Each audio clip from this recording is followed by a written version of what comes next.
हमेशा 99% जो है मैरिजेस में पुरुषों का ही दोष होता है, इसीलिए ऐसी गलतियां भी हो जाती हैं। कहने वाली ही बात नहीं है कि ये सब चीजें निंदनीय हैं, ऐसा नहीं होना चाहिए।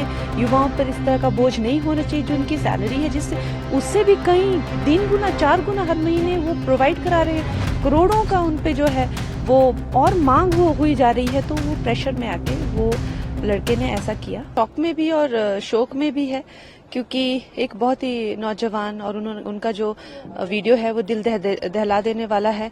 तो डेफिनेटली शादी जो एक हमारे भारतीय परंपराओं से जब तक सीमित है, जब तक उससे बंधी हुई है भारतीय परंपराओं से, तब तक ठीक है। लेकिन ये जो, जैसा उन्होंने खुद कहा है, जो कम्युनिज्म का कीड़ा इसमें, सोशलिज्म का कीड़ा इसमें, एक तरह से जो निंदनीय फेमिनिज्म का जो पूरा साइड है उसका कीड़ा इसमें, और बाकी 3-4 चीजें अगर इसमें और एक धंधा लोग बना लेंगे उसको, करोड़ों रुपए की एक्सटॉर्शन उससे की जा रही थी, जो कि उसकी कैपेसिटी से भी बहुत बाहर थी। तो ये तो इसमें तो कोई कहने वाली ही बात नहीं है कि ये सब चीजें निंदनीय हैं, ऐसा नहीं होना चाहिए। युवाओं पर इस तरह का बोझ नहीं होना चाहिए। जो उनकी सैलरी है, जिससे उससे भी कहीं 3 गुना 4 गुना हर महीने वो प्रोवाइड करा रहे हैं, करोड़ों का उन पे जो है वो और मांग हुई जा रही है, तो वो प्रेशर में आके वो लड़के ने ऐसा किया। बट आई थिंक कि इस तरह के वो भी होने चाहिए और एक अलग बॉडी भी होनी चाहिए कि जो विक्टिम है उनको भी। बट हैविंग सेड दैट, एक गलत महिला का हम उदाहरण लेकर जितनी महिलाओं को हर दिन प्रताड़ित किया जा रहा है, हम उसे नहीं झुठला सकते और ये नहीं कह सकते। हमेशा 99% जो है मैरिजेस में पुरुषों का ही दोष होता है, इसीलिए ऐसी गलतियां भी हो जाती है। हमारे साथ बातचीत के लिए मौजूद हैं निकिता के पड़ोसी सुमित, जो कि उनके भाई के दोस्त भी हैं। किस तरीके से ये पूरी घटना हुई है, सुनकर कैसा लगा, सुनकर क्या मन में आया कि क्या निकिता ने जिससे शादी की थी उसका हस्बैंड इस तरीके से सुसाइड कर सकता है? देखिए, सुनकर तो बहुत ही हताहत हुआ भाई। किसी का घर टूटा, किसी का बच्चा गया, किसी का बेटा गया, तो कष्ट हुआ। इनका भी दामाद ही था वो, क्योंकि ऐसा था नहीं कि भाई शादी नहीं की गई थी, शादी हुई थी। और बिहेवियर वाइज, नेचर वाइज अगर आप जानेंगे तो मोहल्ले के हैं और बिहेवियर भी अच्छा है। उनकी माँ का भी, उनके बेटे का भी, गोलू का भी। गोलू से हमारा अच्छा फ्रेंडशिप भी है। और जहां तक हमारी बात हुई इस मैटर को जानने के बाद, तो मम्मी से थोड़ी देर बात हुई, गोलू की मम्मी से बात हुई क्योंकि तबीयत उनकी ठीक नहीं, निकिता की माँ से जी, तो आई नहीं आप लोगों के सामने क्योंकि तबीयत ठीक नहीं थी। अब उनके अकॉर्डिंग यही था कि बेटा कोई भी शादी करता है इसलिए नहीं करता कि शादी टूट जाए, ठीक है। जो भी आप माँ बाप पैसा लगाकर अपने सारी पाई जोड़कर बच्चों के लिए, और एक बेटा भी है निशा का, ये सारी चीजें कोर्ट में थी। अब कोर्ट में आपको कैसे डील किया गया, क्या किया गया, क्यों आप सुसाइड कर लिए, ये तो मैटर अब आपका हो गया।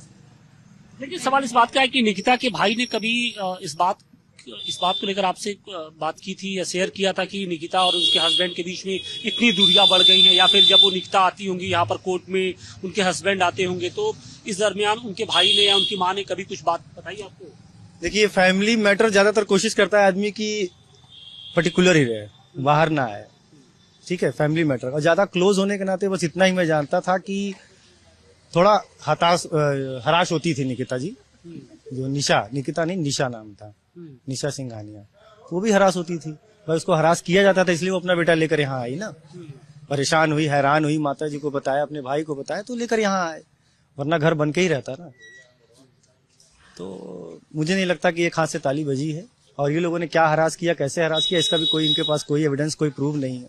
भाई उन्होंने सुसाइड नोट में लिख दिया कि मैं हरास किया गया, कैसे किया गया, कॉल डिटेल है, वीडियो रिकॉर्डिंग है, आपके घर जाकर कुछ उठा पटक किया या आपको बुलाकर बेइज्जत किया गया, कुछ भी, ऐसा कुछ भी नहीं है।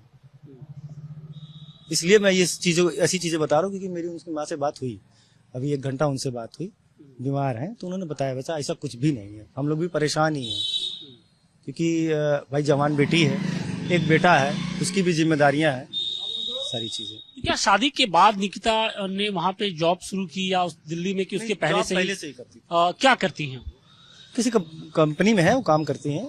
अच्छा, स्कूलिंग वगैरह उनकी कहाँ से, उनकी पढ़ाई लिखाई कहाँ से? ये MBA फ्रॉम कहाँ से, ये मुझे कंफर्मेशन नहीं, लेकिन पढ़ाई हुई है। MBA किया है? हाँ, MBA किया हुआ है। और स्कूलिंग वगैरह जौनपुर से? जी, ये यहीं के निवासी हैं, यहाँ पे रुहट्टा में पहले थे, अब यहाँ पर आए हैं, करीबन 1.5-2 साल हुआ है।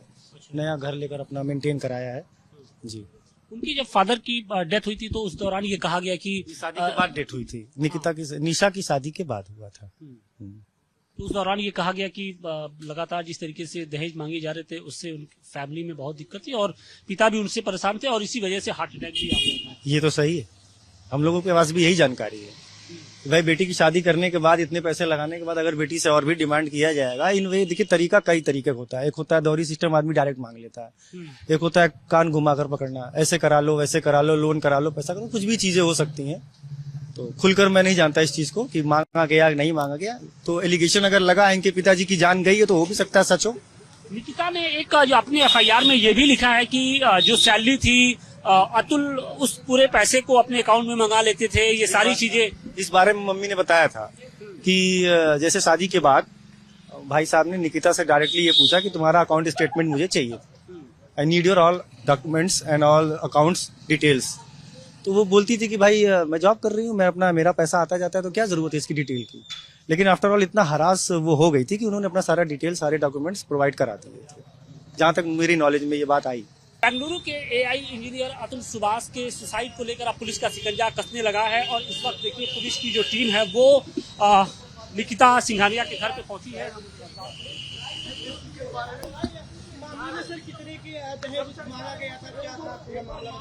ये अंडर सब जुडिशियल है, कोर्ट में ट्रायल में है।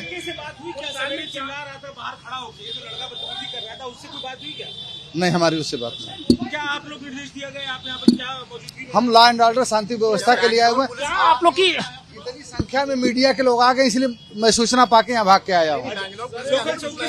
अभी नहीं, अभी हमें कोई, जरा बताइए आप लोगों को क्या ब्रीफ हुआ है? कुछ तो पता चला होगा। हमें कानून व्यवस्था देखनी है, समस्या ना हो यही देखना है। सर बैंगलोर से कोई इनपुट मिला है आपको? अभी कुछ नहीं। एक बार मामला समझा दिए, मामला है क्या? नहीं, मुझे पूरी डिटेल्स नहीं मालूम है अभी सोशल मीडिया से ही मालूम है। नहीं, मैं अभी कोशिश नहीं किया हूँ। अभी तो मैं निकिता के परिवार से कोई संपर्क? अभी इतनी भीड़ आ गई है इसलिए मैं यहाँ आया हूँ जी। तो बिल्कुल देखिए ये पुलिस इस वक्त निकिता के घर पे पहुंची हुई है और उनका ये कहना है कि चूंकि कानून व्यवस्था की स्थिति को बनाए रखना इनके लिए चुनौती है और यही कारण है कि अब जो पुलिस की मुस्तैदी है वो यहाँ पर बढ़ा दी गई है और पुलिस के जो अधिकारी हैं इसके अलावा जो लोकल SHO है वो यहाँ पर पहुंचे हुए हैं।